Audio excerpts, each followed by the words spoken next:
Welcome to EPG Pathshala. This is Professor Arvind Tiwari, Professor of Criminology, School of Law, Rights and Constitutional Governance, Tata Institute of Social Sciences, Mumbai. We will discuss about the human rights, meaning, definition and scope. The structure of the module would be, first, the introduction, in which the concept of human rights, what are the human rights, definition of human rights, universality of human rights, and human rights debate and approaches would be discussed. Also, why human rights are important, historical background, normative structure of human rights, international and domestic law, and in the end, summary of the module. The value system manifested in the idea of human rights is not necessarily modern or an imported concept from West. It is not something alien to our culture, but found in all major cultures and religions in India and abroad. Human life, dignity, freedom, equality, and property were posted by moral commandments. From the Vedic literature, we have evidence highlighting the duties of the king and rights of the citizens. The duties were focused to achieve welfare, equality, and justice by maintaining human dignity. In this vast geography called India, there is no language, culture, religion, or practice which allows humans to deal with another human inhumanly. Any such practice, if practiced, does not have a sanction of the culture or religion and is practiced based on the misinterpretation of the norms and practice. Concept of human rights. According to Mr. Justice M. Joyce, Bharatiya values regarding human rights perhaps have the oldest pedigree. The Rig Veda, which is regarded as the oldest document, declares that all human beings are equal and they are all brothers. According to the Atharvaveda, all human beings have equal right over food and water, including natural resources.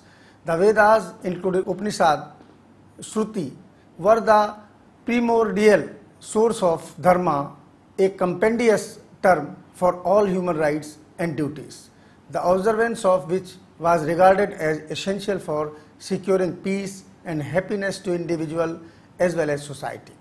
The Smritis and the Purans were collections of the rules of dharma, including civil rights and criminal liabilities.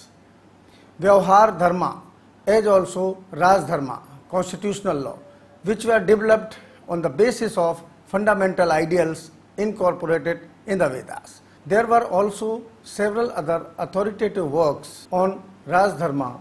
The most important of them were the Karma Kanda, Sukraniti, and Kautilya Arthashastra. All of them were intended for securing happiness to all. Now, what are the human rights? The concept of human rights has two basic meanings.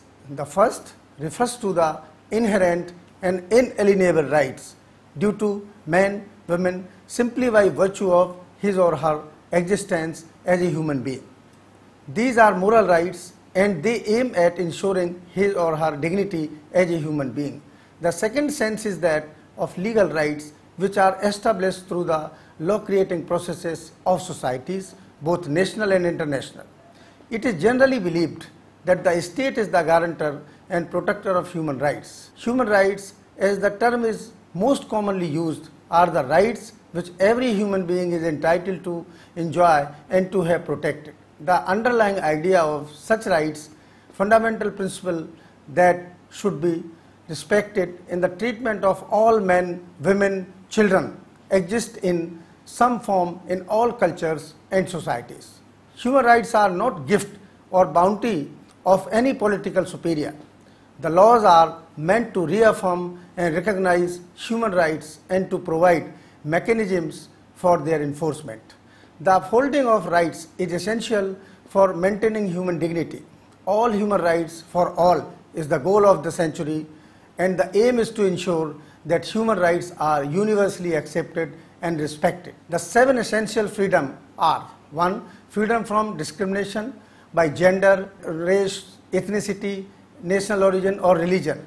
Next, freedom from want to enjoy a decent standard of living. Freedom to develop and realize one's human potential. Freedom from fear or threat to personal security, from torture, arbitrary arrest, and other violent acts. Freedom from injustice and violation of the rule of law. Freedom of thought and speech, and to participate in decision making and form associations. And freedom from decent work without exploitation. Now, human rights are indivisible, interdependent, and interrelated, having a clear linkage with human development, and both share a common vision with a common purpose. The emphasis is on human dignity is laid in the Charter of the United Nations, Universal Declaration of Human Rights, which is also called UDHR, and several international covenants. Same is the emphasis in the Constitution of India, which assures dignity of the individual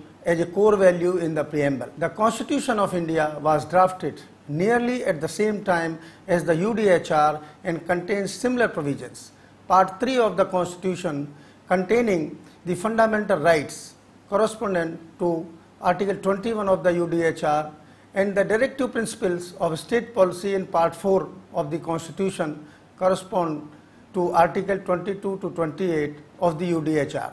The International Covenant on Civil and Political Rights and International Covenant on Economic, Social and Cultural Rights, both of 1966, are a further elaboration of these rights. Now, I will come to the definition of human rights. According to Section 2D of the Protection of Human Rights Act 1993, human rights are defined as under. Human right means the rights relating to life, liberty, equality and dignity of individual, guaranteed by the Constitution or embodied in the international covenants and enforceable by courts in India. Now, universality of human rights. Vienna Declaration 1993 reaffirmed the universality of human rights. The universal nature of these rights is beyond question, says the final declaration. The entire spectrum of human rights was endorsed without division. All human rights are universal, indivisible, and interdependent and interrelated. The declaration says human rights were reaffirmed as including both civil and political rights, and the broader range of economic, social and cultural rights, as well as the right to development. This full conception recognizes in the word of the final declaration that the human person is the center subject of development. Why are human rights so important? Human rights are important because they recognize that each person is special with his or her own individual talents and abilities, and that no one is inferior or superior to another. At the heart of the idea of human rights is the notion that all people are born free and equal. Everyone is entitled to live with dignity, and no one, including the state, community, family and society, has any right to discriminate or treat anyone unfairly or unjustly. The International System of Human Rights and Indian Constitution insists that it is the duty of the state to promote respect for all the humans, rights of all people equally. Historical background, the English experience. The origins of the contemporary conception of human rights can be traced from the period of Renaissance, and later on enlightenment of humanism may be said to be heart and soul. The English, American and French revolutions in their own ways contributed towards the development of democracy, in which certain rights were regarded paramount in protecting individuals from the state. The Magna Carta of 1215 was associated with the liberation of man, while the Bill of Rights of 1689 was directed towards the protection of individual rights. The Glorious Revolution of 1688 provided a precedent that rulers could be removed by popular will if they fail to observe the requirements of constitutional legitimacy. Now, I will discuss the American experience. The rights of man found clear in felicitous expression in the American Declaration of Independence, 1776, which was drafted by Thomas Jefferson. We hold these truths to be self-evident, that all men are created equal and they are endowed by their creator with certain unalienable rights. That among these are life, liberty, and the pursuit of happiness. That to secure these rights, governments are instituted among men, desiring their just power and consent of the governed. That whatever any form of government becomes destructive, these ends, it is the right of the people to alert the abolition. The Bill of Rights of 1791, adopted by the United States, contained the list of guaranteed individual rights. The French experience. Although the French Revolution and the American struggle for independence had many common features, they differed in one crucial aspect. Whereas the rebellious colonies had simply sought to establish themselves as an independent sovereign nation, the French revolutionaries were concerned with the demolition of an old absolutist system of government and the establishment of a new democratic order. This, of course, posed the same question of legitimacy which had been raised by the English Revolution a century earlier, where the English had rid themselves from their monarch by enforced abdication. The theoretical solution to this problem identified the French taking the lead from American nations of popular legitimacy was that of self-determination. The central proposition of this concept was that the sovereignty of a nation lay with its people, and any government which was not responsive to its citizens' demands could be changed by expression of the popular will. The French Declaration of the Rights of Man and Citizen 1789 pronounced, "True happiness is to be found in individual liberty, which is the product of the natural, inalienable and sacred rights of man." Thus, while the declaration it states that certain individual rights are protected, the rights to due process, the presumption of innocence, the freedom to hold opinions and religious belief, and the freedom to communicate ideas and opinions, it prefaces these with a clear liberation philosophy. Article 2 of the Declaration provides that the aim of every political association is the preservation of the natural and imprescriptible rights of man. These rights are liberty, property, safety, and resistance to oppression. The history of advancement of human society over the 19th century reveals that the rights are by nature inherent, universal, and inalienable. The protection of rights is best afforded within a democratic framework, and the limits of the exercise of rights could be determined by abrogating only by law. Bolshevik Revolution in Russia, 1917. Since the 19th century, the Tsar of Russia was ruling with ruthless authority. In 1917, a general strike was called and the army refused to fire on the strikers. In this way, full revolt broke out. Tsar Nicholas was abdicated and Russia came under the rule of Bolshevik. Lenin emerged as a strong man of Russia and he resorted the fundamental rights of the citizens, particularly the rights of working classes and the proletariat. Industrial Revolution 1930. As a result of industrial progress, England was turned into a manufacturing country. However, the conditions of workers employed in the factories were very deplorable. Their basic rights were being ignored, and in 1930, the government enacted industrial laws and ensured human rights to work, to secure proper wages and suitable working conditions. Now I will come to the normative structure of human rights, international and domestic laws. India had representatives in the drafting committee of the UDHR and is bound by the provisions of the two international covenants, that is, International Covenant on Civil and Political Rights, ICCPR, and International Covenant on Economic, Social and Cultural Rights, ICESCR.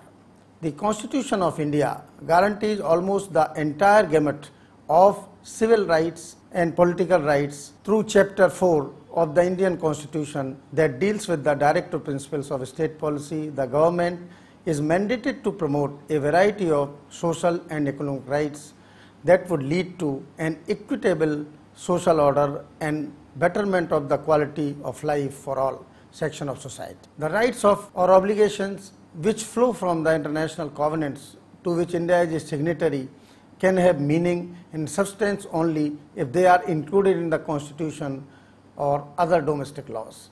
In this context, the format of Indian Constitution in respect of human rights is remarkable, as it has sought to achieve a delicate balance between what has been termed as civil and political rights on the one hand and social, economic and cultural rights on the other.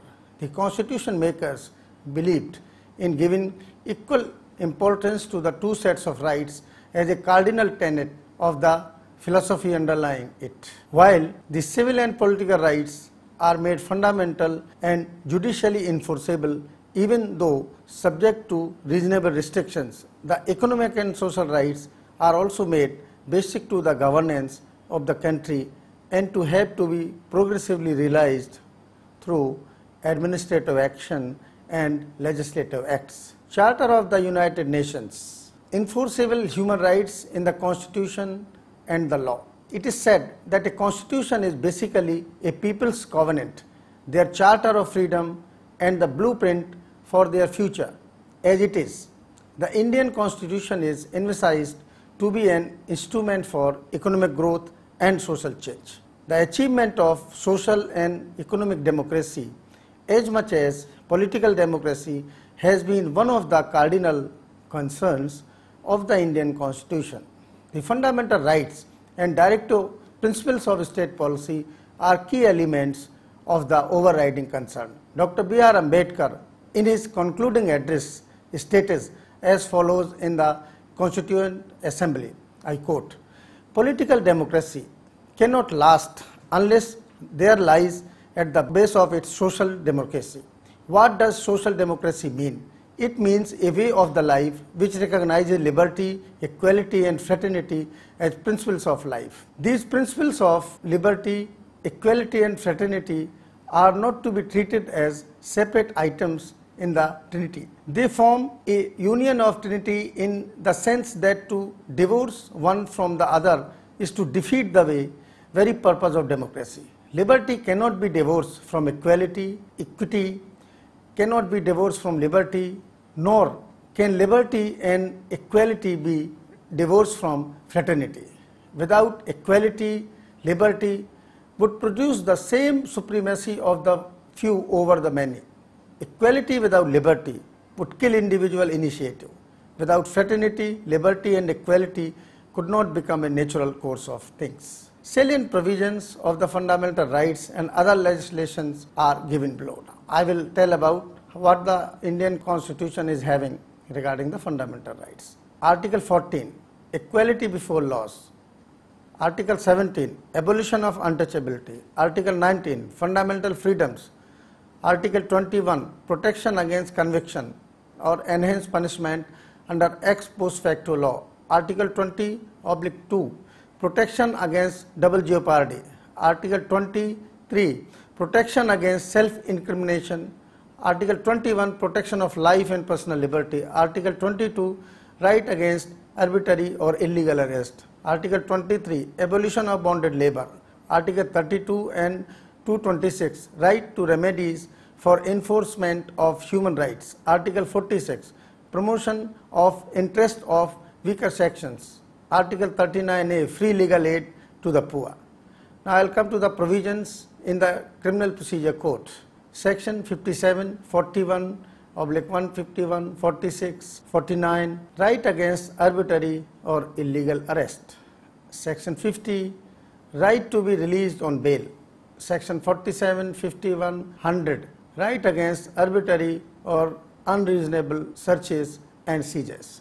Section 54, 162, 164 and 176, protection against cruel or inhuman treatment during investigation. Article 53 and 54, detainees should have the right to a medical examination. Section 150, women and children should not be taken to police stations for purposes of investigation. Section 300, protection against double jeopardy. Section 161, protection against self-incrimination. Indian Evidence Act. Now these are the provisions in this act. Section 24, 25 and 26 says protection against cruel or inhuman treatment during investigation. Section 101 to 104, right to benefit of doubt. Section 113A, 113B and 114A, protection of women against certain crimes. Now provisions in the Indian Penal Code. Section 330 and 331, protection against cruel or inhuman treatment during investigation. Section 376 and Section 304B, protection of women against certain crimes. Now Code of Conduct for the police also have the provisions. Clause 1, 3 and 4, protection of human rights. Clause 7, Code of Behavior for police officers. Above all, the Constitution clearly states that the state shall not make any law which takes away or abridges the rights conferred, and that any law made in contravention of the clauses shall to the extent of contravention be void. Now I will discuss briefly about the directive principles of state policy and practice of welfare state model.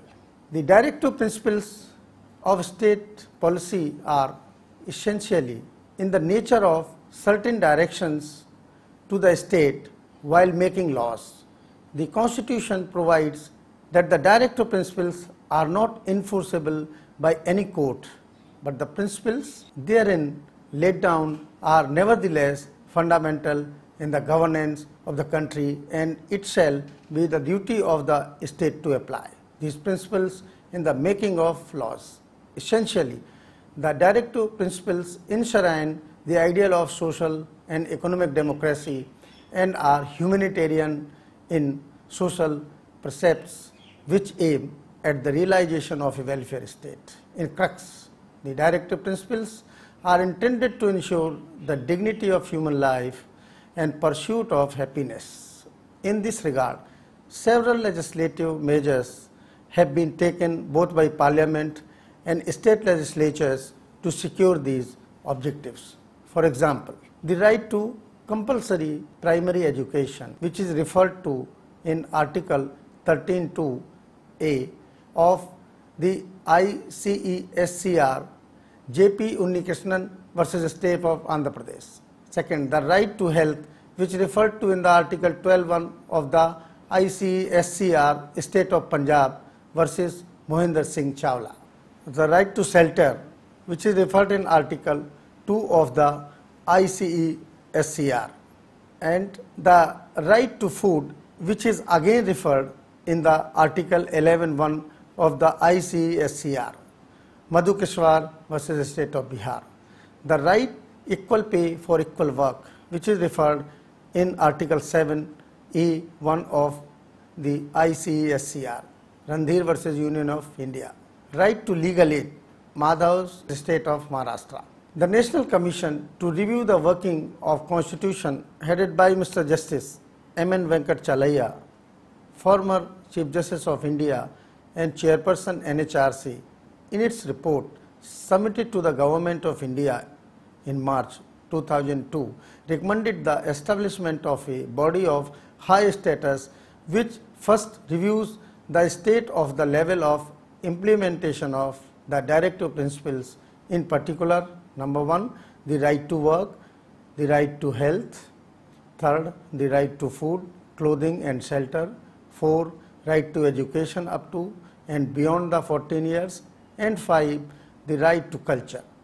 The report also enumerated various steps to be taken for ensuring that the directive principles of state policy are realized more efficiently.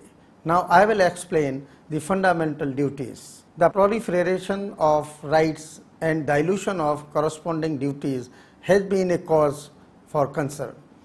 One response was the 42nd Constitution Amendment, which incorporated certain fundamental duties of citizens in Article 51A of the Constitution, which are conformity to the Constitution, its ideals and institutions, respect for the national flag and the national anthem, cherishing ideals of freedom fighters, protection of sovereignty, unity and integrity of the country, defense of the country and performance of national service when called for, harmony amongst people cutting across religions, linguistic and regional diversities, and upholding the dignity of women, preservation of heritage and composite culture, protection of environment, development of scientific temper,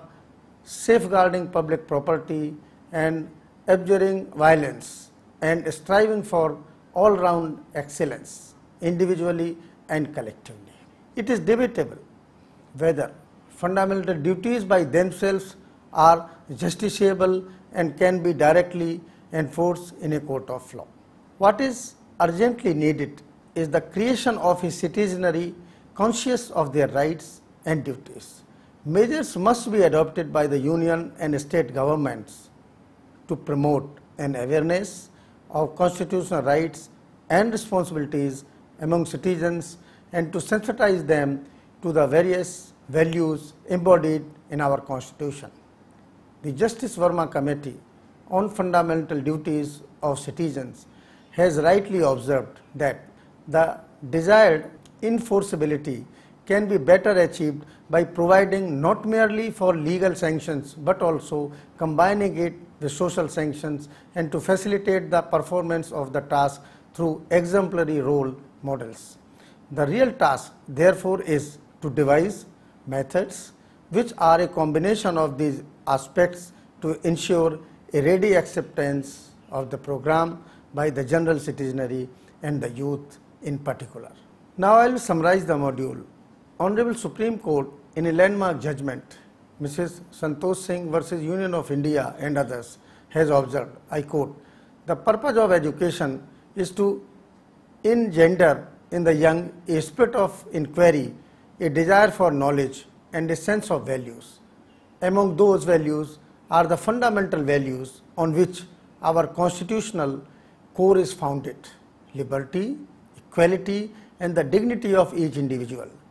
The purpose of education also includes the creation of responsible and informed citizens conscious both of their rights and of their duties to others. What is now needed for protection and promotion of human rights is a concerted effort to create a nationwide awareness of the need for systematic reforms to ensure good quality governance. The reforms may include decentralization of power of grassroots levels, planning and polity building from the base, disciplining our political parties and politicians, streamlining criminal justice administration, aiming to adhere to rule of law and participation of citizens in day-to-day governance. Last but not least, the important task for protection and promotion of human rights would be educating the people regarding their rights and obligations. Thank you.